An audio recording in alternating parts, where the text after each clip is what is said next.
जिस समय मैं ये फिल्म देख रहा था, थोड़ी देर के लिए मैं उसी में जैसे लगा कि मैं गोते लगा रहा हूं, डूब गया था। महर्षि महेश योगी के चेहरे की भव्य आभा को इस आयु में मैं देख रहा था। व्यक्तित्व को करिश्माई यदि बनाया जा सकता है तो सचमुच भावातीत ध्यान से ही करिश्माई बनाया जा सकता है और योग से ही करिश्माई बनाया जा सकता है। मैं इसी निष्कर्ष पर पहुंचा हूं और इस सच्चाई को कोई नकार नहीं सकता है कि मनुष्य के व्यक्तित्व का यदि हम कॉम्प्रिहेंसिव और इंटीग्रेटेड डेवलपमेंट करना चाहते हैं तो जब तक हमारी एक बहन, क्या नाम था जो संचालन कर रही थी,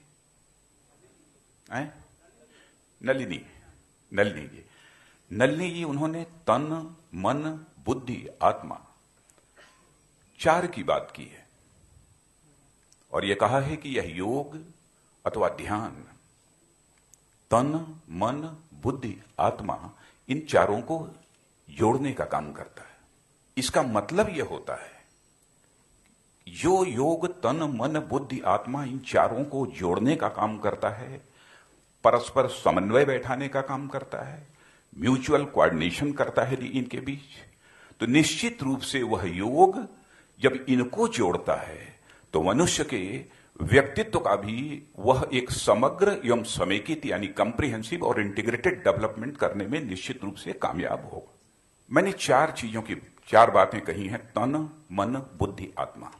तन यदि मैं कह रहा हूं तो तन किसे कह रहा हूं? ये केवल शरीर जो दिख रहा है इसी को नहीं, जितनी भी हमारी इंद्रियां हैं इनको मैं तन कह रहा हूं, शरीर कह रहा हूं। हाथ, पांव, नाक, सब कुछ जितनी भी आप सारी इंद्रियां जानते हैं वो बतलाने की आवश्यकता नहीं है। इनकी भी अपनी इच्छा होती है, इनकी भी अपनी भूख होती है, इन इंद्रियों की भी अपनी आवश्यकता होती है। वैसे ही मन है, मन की भी अपनी कोई इच्छा होती है, मन का भी एक अपना कार्य होता है। भावनाएं पैदा करना यह मन का काम है। बुद्धि, ज्ञान के साथ इस बुद्धि का रिश्ता है। और चौथी चीज आत्मा। आत्मा की भी भूख होती है, बुद्धि की भी अपनी भूख होती है, और मन की भी अपनी भूख होती है, तन यानी इंद्रियों की भी अपनी भूख होती है। यह भूख है, व्यक्ति भूखा है तो उस भूख की संतुष्टि के लिए उसे कुछ न कुछ चाहिए। तो आपसे ही यदि मैं यह सवाल करूं कि तन यानी इंद्रियों की भूख को मिटाने के लिए क्या चाहिए? आप चाहते होंगे आपको अच्छे खासे पहनने के लिए कपड़े मिले, रहने के लिए एयर कंडीशन फर्स्ट क्लास की बड़ी बिल्डिंग मिले, चलने के लिए एयर कंडीशन गाड़ी मिले, खाने पीने के लिए अच्छा भोजन मिले, यही चाहते हैं ना। इंद्रियों की भूख तो इसी से मिटेगी। इसके अतिरिक्त भी अन्य बहुत सारी चीजें हैं, बहुत विस्तार में जाने की आवश्यकता नहीं है। तो इसके लिए धन की आवश्यकता है, धन की आवश्यकता है, लेकिन कितनी? इस सच्चाई को भी आप स्वीकार करेंगे कि धन का अभाव भी घातक होता है और धन का प्रभाव भी घातक होता है। वह भी बैलेंस्ड होना चाहिए, संतुलित होना चाहिए। जितनी आवश्यकता है इंद्रियों की भूख को पूरा करने के लिए, इंद्रियों की तन की आवश्यकता को पूरा करने के लिए उतना ही धन चाहिए। यह कैसे नियंत्रित आप करेंगे? योग के माध्यम से नियंत्रित करेंगे आप। मन कितना चंचल होता है यह बतलाने की आवश्यकता नहीं है, लेकिन मन के क्या क्या भाव होते हैं इससे सभी परिचित हैं। जो भी मनुष्य है मन के भाव से अच्छी तरह परिचित है। लेकिन मनुष्य के हृदय की सबसे स्ट्रांग फीलिंग यदि कोई होती है, मान, सम्मान और स्वाभिमान की यह भावना मनुष्य के मन की सबसे बलवती भावना होती है। आपको भोजन न मिले तो काम चल जाएगा, लेकिन यदि मान, सम्मान, स्वाभिमान पर यदि चोट पहुंचा तो आप बिल्कुल 2-2 हाथ करने के लिए तैयार हो जाएं। लेकिन मन की बात हो। आइए भारत के अतीत का जो इतिहास है उसके पन्नों को पलट कर देखिए। मन कैसा होना चाहिए? मन छोटा नहीं होना चाहिए, मन बड़ा होना चाहिए। हमारे भारत की संस्कृति की सबसे बड़ी विशेषता क्या रही है? सबसे बड़ी विशेषता क्या रही? वह बहुत पढ़ने लिखने की आपको जरूरत नहीं है, पढ़ने लिखने की जरूरत नहीं है। आप 2-3 जो आप मंत्र जानते हैं, सूक्त जानते हैं, उस आधार पर आपको समझ में आ जाएगा कि भारत के लोगों का मन कैसा था। अभी मैं सुन रहा था जब यह फिल्म चल रही थी, सर्वे भवन्तु सुखिनः सर्वे सन्तु निरामया, सभी सुखी हों, सभी निरोग हों। ये छोटे मन का कोई व्यक्ति नहीं सोच सकता। सोचा भी यदि किसी ने तो भारत के ही योगियों और महर्षियों ने सोचा है, दुनिया के योगियों महर्षियों ने नहीं सोचा है। ऐसे ही योगी थे महर्षि महेश, इन्हीं लोगों ने सोचा। वसुधैव कुटुंबकम, हमारा ही परिवार अपना परिवार नहीं है, बल्कि सारा विश्व ही हमारा परिवार है। The whole world is a family. किसने सोचा? भारत ने सोचा। ये भारत की संस्कृति का करिश्मा। कितना आनंद मिलता रहा होगा उनको उस समय, इसकी आप सहज ही कल्पना कर सकते हैं। लोग ये कहेंगे छोटे मन में ज्यादा आनंद है। मैं कहता हूं नहीं मिल सकता है। एक डॉक्टर होगा, अपने बच्चे को खिलाने में उतना आनंद नहीं मिलता होगा, लेकिन एक बहुत सीरियस यदि कोई पेशेंट है, बहुत गंभीर यदि कोई बीमार है, जिस दिन सक्सेसफुल ऑपरेशन वह डॉक्टर कर लेता होगा, उस दिन जो उसे आनंद प्राप्त होता होगा, अपने बच्चे को गोद में खिलाने में वह आनंद उसे प्राप्त नहीं होता होगा। यह है मन का प्रश्न। मुझे खुशी हुई है कि महर्षि महेश योगी भी फिजिक्स के स्टूडेंट रहे हैं। हमारा भी सब्जेक्ट फिजिक्स रहा है, लेकिन महर्षि महेश योगी बनने के लिए कई जन्म लेने पड़ेंगे, तब भी शायद बन पाएंगे कि नहीं कह सकते। यह बड़ा मन कैसा आनंद देता है, कैसा सुख देता है। मैं एक मैथमेटिकल फार्मूले से इसे आपको समझाना चाहूंगा। थोड़ी बहुत ज्यादा ना पढ़ी होगी, लेकिन कम से कम हाई स्कूल इंटरमीडिएट में तो मैथमेटिक्स पढ़ा ही होगा। वैसे यर्थ क्लास में भी मैथमेटिक्स पढ़ाई जाती है। मीनाक्षी जी आई हैं, मुस्करा रही हैं, क्या बोल रहे हैं? मैथमेटिक्स पढ़ाई जाती है। थोड़ी देर के लिए मान लीजिए कि मन एक सर्किल है, एक वृत्त है।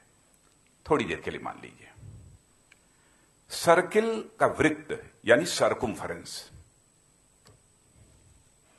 ये बढ़ाते चले जाइए। मैग्नीट्यूड ऑफ सुख, सुख की मात्रा, आनंद की मात्रा अपने आप बढ़ती चली जाएगी। सर्कुम्फरेंस ऑफ मन is directly proportional to the magnitude of सुख। मन की परिधि यह सीधा समानुपाती है सुख की मात्रा के, आनंद की मात्रा के। जितना बड़ा करते चले जाओगे उतना ही सुख बढ़ता चला जाएगा, उतना ही आनंद की मात्रा बढ़ती चली जाएगी। लेकिन यह मन के में पैदा होने वाले भावों को नियंत्रित करके इसको, मन को बड़ा करने का काम कौन करेगा? योग करेगा, ध्यान करेगा। इसलिए योग की जरूरत है। बुद्धि ज्ञान यदि प्राप्त होता है तो सुख की अनुभूति होती है। प्रिंसिपल ऑफ आर्किमिडीज आपने पढ़ा होगा कि एक प्रिंसिपल की तलाश कर रहा था आर्किमिडीज, नहीं मिल रहा था, बेचैन था, व्याकुल था। एक पानी के टब में बैठा और टब से पानी बाहर निकला, और जिस प्रिंसिपल की उसे तलाश थी वह प्रिंसिपल उसे मिल गया, समझ में आ गया, और यूरेका यूरेका कहते हुए पागल की तरह वह बाहर दौड़ने लगा। माने आनंद का अतिरेक इस सीमा तक पहुंच गया। तो इसका मतलब बुद्धि के लिए ज्ञान का महत्व है। ज्ञान यदि मिल जाता है तो आनंद की अनुभूति होती है। लेकिन ज्ञान बहुत खतरनाक भी है। आतंकवादी गतिविधियों में जो नवयुवक लिप्त हैं वह भी ज्ञानी हैं, उनके पास ज्ञान की कमी नहीं है। उग्रवाद में भी बहुत सारे लोग लगे हुए हैं, उनके पास भी ज्ञान है। लेकिन ज्ञान का उपयोग ऐसा होना चाहिए जो समाज के लिए कल्याणकारी बन जाए, न कि वह समाज के लिए विनाशकारी बन जाए। उस ज्ञान को नियंत्रित करने का काम कौन करेगा? योग, आत्मा। अब आज में महर्षि महेश योगी जी ने आत्मा की भी बात कही है। इसमें बहुत सारे लोग ऐसे बैठे होंगे जो ये कहेंगे कि आत्मा होती कहां है, दिखाइए। कहेंगे कि आप साइंस के यदि स्टूडेंट रहे हैं, फिजिक्स के स्टूडेंट रहे हैं, तो दिखाइए आत्मा है कहां। जैसे ये बहनें यहां पर बैठी हैं, अपने छोटे से मासूम बच्चे को घर में छोड़कर 2 दिन 4 दिन के लिए भी बाहर चली जाओ, 4 दिन के लिए बाहर चली जाओ, और घर में लौटने के बाद तुम्हारा नन्हा मुन्ना साल 1.5 साल का वो छोटा बच्चा घुटनों के बल चलते हुए मम्मी मम्मी कहकर जब तुम्हारी ओर दौड़ता है और सब अपना सामान फेंक कर जिस समय उस बेटे को जमीन से उठाकर गले लगा लेती हो, तो उस समय जो सुख मिलता है वह तन का सुख नहीं होता है, वह बुद्धि का सुख नहीं होता है, वह मन का सुख नहीं होता है, बल्कि वह आत्मा का सुख होता है। इसे ही आत्मिक सुख बोलते हैं। तो हमारे यहां सर्वश्रेष्ठ सुख यदि माना गया है तो आत्मिक सुख माना गया है।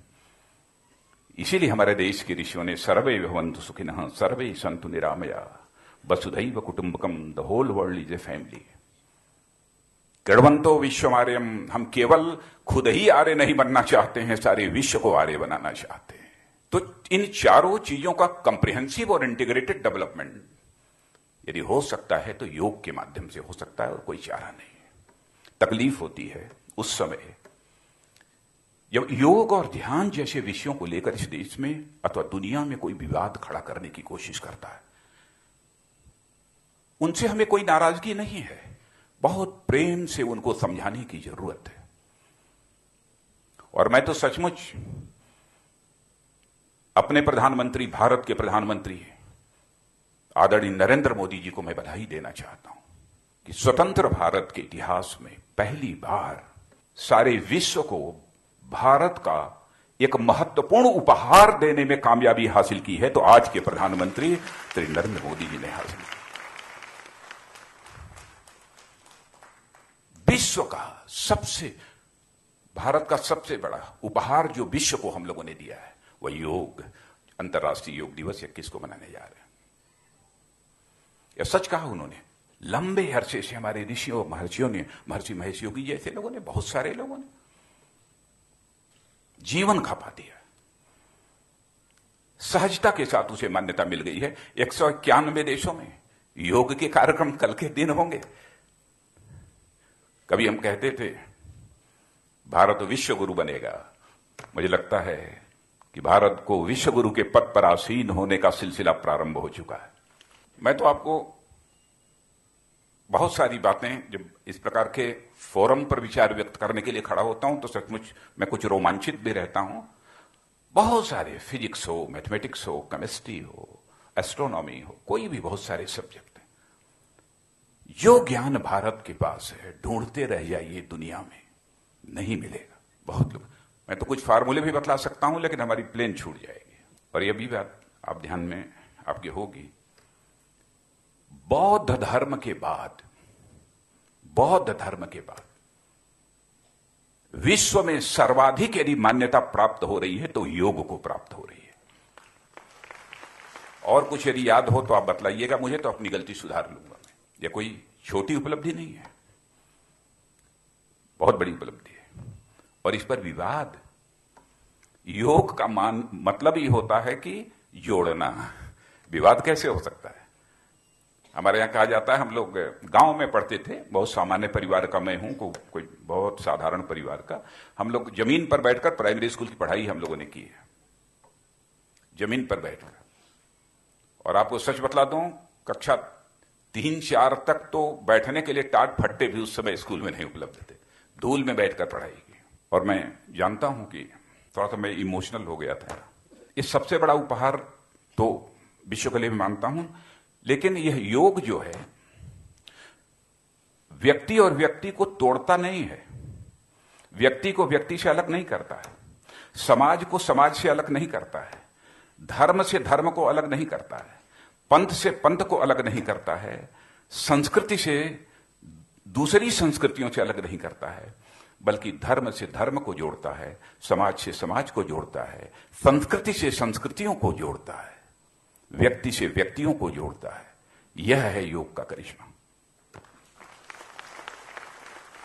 इसको लेकर विवाद खड़ा नहीं होना चाहिए। मैं तो बधाई देना चाहता हूं पाकिस्तान के शमशाद हैदर को, योगी को, जिसने इस्लामाबाद में भी 10,000 लोगों को योग का प्रशिक्षण दिया है और आज वह योग कर रहे हैं लोग। और हमारे प्रधानमंत्री जी ने जो प्रस्ताव पेश किया था, तो 175 देशों ने को स्पॉन्सरशिप दी है, को प्रपोजर भी रहे, और उनमें 44 या 43, मुझे पूरी तरह से याद नहीं है, ऑर्गेनाइजेशन ऑफ इस्लामिक कंट्रीज के लोगों ने भी को प्रपोजर के रूप में अपनी भूमिका निभाई है, कोई स्पॉन्सरशिप उनकी है। क्यों विवाद खड़ा किया जाता है? मैं तो इस देश के सभी राजनीतिक पार्टी और सभी धर्मों के मानने वालों से मैं विनम्र निवेदन करना चाहता हूं, हम सभी भारत के नागरिक हैं। भारत का मस्तक सारी दुनिया में ऊंचा होना चाहिए। हम जो कुछ भी करें उसका लाभ केवल भारत को नहीं मिलना चाहिए, बल्कि सारे विश्व को मिलना चाहिए। कम से कम इस सोच के आधार पर हम इस प्रश्न को लेकर कोई विवाद तो न खड़ा करें, नहीं होना चाहिए। योगी जी को मैं सुन रहा था, भाई नेचर तो सबके लिए है, तो उन्होंने कहा इंजॉय विद नेचर ना, इंजॉय विद नेचर ना। बहुत सही बात कही। तो कैसा इंजॉय विद नेचर? जब तक नेचर के साथ हार्मनी नहीं रहेगी तब तक आप इंजॉय नहीं कर सकते। योग क्या करता है? योग हार्मनी विद नेचर का भाव पैदा करता है। और योग छोड़ दीजिए, केवल भोग विलासिता में रहिए, तो यह कन्फ्लिक्ट विद नेचर का भाव पैदा करता है। यह कन्फ्लिक्ट विद नेचर का भाव पैदा करता है। तो यह योग हार्मनी विद नेचर का भाव पैदा करता है आपके अंदर, और कन्फ्लिक्ट ऑफ नेचर का भाव दूर करता है। यह है योग का करिश्मा।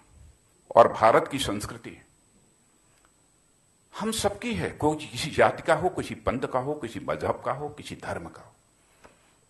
भारत की संस्कृति पर हमें नाज होना चाहिए। हिंदू हो, मुसलमान हो, ईसाई हो, कोई भी हो, भारत में पैदा हुआ, पारसी हो, यहूदी हो, कोई भी, सबको नाज होना चाहिए भारत की संस्कृति पर कि हम ऐसे देश के नागरिक हैं जिस देश की संस्कृति ऐसी संस्कृति है जो कि इंसान और इंसान की बात तो छोड़िए, यहां पर तो जो मानवेतर प्राणी हैं, पशु पक्षी की भी चिंता करने वाली है संस्कृति है।